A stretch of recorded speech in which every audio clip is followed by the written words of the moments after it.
Okay, welcome to our lesson on the production possibilities frontier and opportunity costs.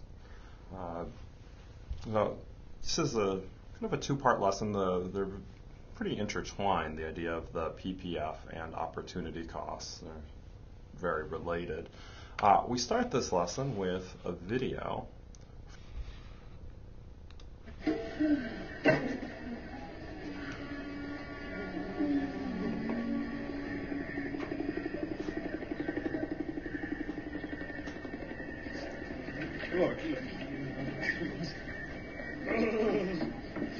ये ले पैसा जमाल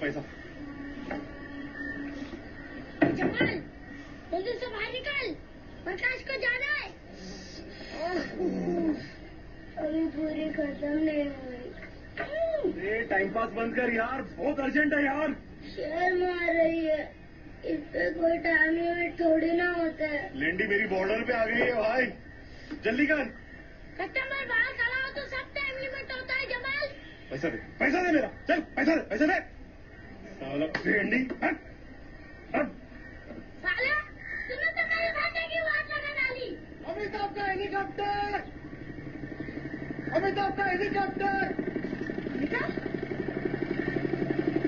निका बच्चा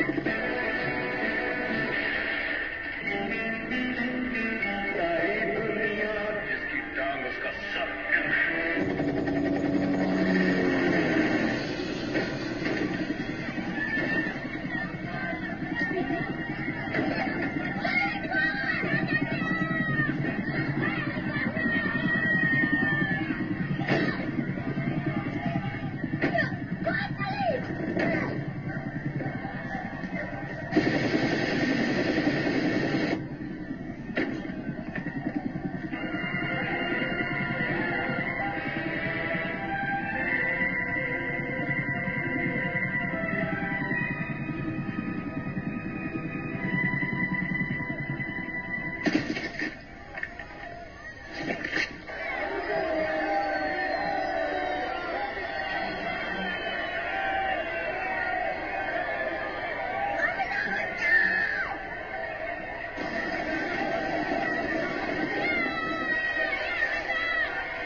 Okay, so why, what's the point of that video related to economics? Well, it actually goes back even to one of Greg Mankiw's Principles of Economics and the 10 principles.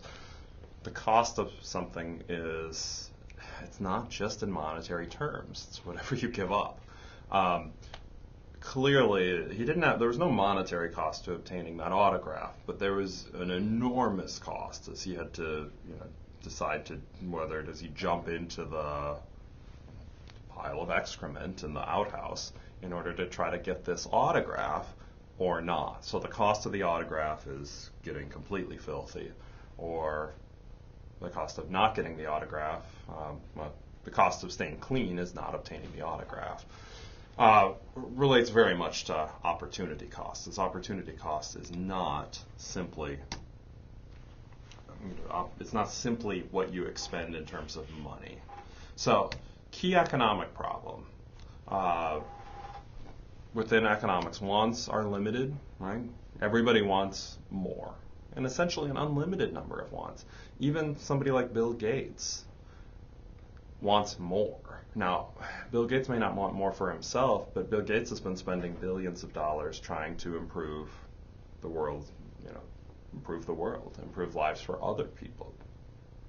Even he can't do everything he wants. Wants are unlimited, but resources aren't unlimited. So while Bill Gates may want to do everything to help out those in the third world, he has limited resources even. So this is the problem with economics. And really what economics tries to do is to figure out how best do you allocate limited resources to satisfy wants that are unlimited. So you only have a limited amount of resources, which are land, labor, capital, to satisfy the wants that are essentially unlimited. It's a lot of what we do in this class. It's the idea of we have this problem. Somebody we'd always want more profits, more satisfaction, more utility, more products. But we are constrained with a certain number of inputs. How do we make the best choices? So it's a lot of what economic analysis does. So these three inputs are land, labor, and capital. Land, top sentence is a bit of circular logic, but it's something provided by nature. It's some sort of natural resource. Could be above ground or below ground. So forests, gold, diamond, oil, right? I mean, you may not think of gold or diamonds as land, but it's a natural product. Oil may not think of oil as land, but comes from the ground. It's a resource provided by nature. That would fall into the land category. Labor's the one you probably, I don't think I'd have to explain this and you'd know what it is, right? Labor is work, mental and physical capacity of workers to produce products. It's measured both by quantity and quality. Certainly, from a distance, quantity is easier to measure, right? The quantity of labor, the number of hours people work per year, and the number of people who are employed. Quality is pretty crucial to be measured, and certainly this is the issue that a lot of bosses will have when they're trying to figure out who is doing a better job or who's doing a worse job, looking at the quality of work that's being put forth. So labor is measured both by quantity and quality. Finally, entrepreneurs. We don't spend much time on entrepreneurs in this class, and perhaps this is something I should reconsider. We should spend more, because certainly entrepreneurs, it's a special type of labor, and entrepreneurs are absolutely crucial for bringing change and progress to society. I mean, if you think of some of the inventions of the past 40 years, I guess, the personal computer was not a government initiative. This was kids who were, younger, teenagers, in their young 20s, putting this together, trying to start a business. A lot of the new products that you see come from entrepreneurs, people who figure out some way to make things better and try to sell it for a profit, often do bring change and material progress to society. Capital, well, we've covered the three categories are land, labor, and capital. Capital is everything that's not land or labor. So land, resources that are natural, that help make final products. Labor, physical abilities of a worker. Capital are the resources that aren't natural, that help make products. So physical plants, machinery, and equipment. This will vary from person to person, right? But the list here is small and incredibly incomplete, right? Factories, office buildings, warehouses, robots, vehicles. Depends what you do, what occupation you get into, and what's considered capital. For me, one thing that I am producing right now is this online course. What do I need to do this? Well, I'm at a computer right now with a webcam. Plenty of space to store this, the right software programs. That's the capital I'm using at the moment that I'm recording this. Right? This is my capital. If you are in a lot of businesses, your computers will be capital. Other businesses, it's literally like hammers, nails. If you're in construction, that's the capital you need, right? You may need a chainsaw as the machinery you might need, right? It depends on exactly what your profession is and what capital you use to produce other final goods and services, or even intermediate goods and services.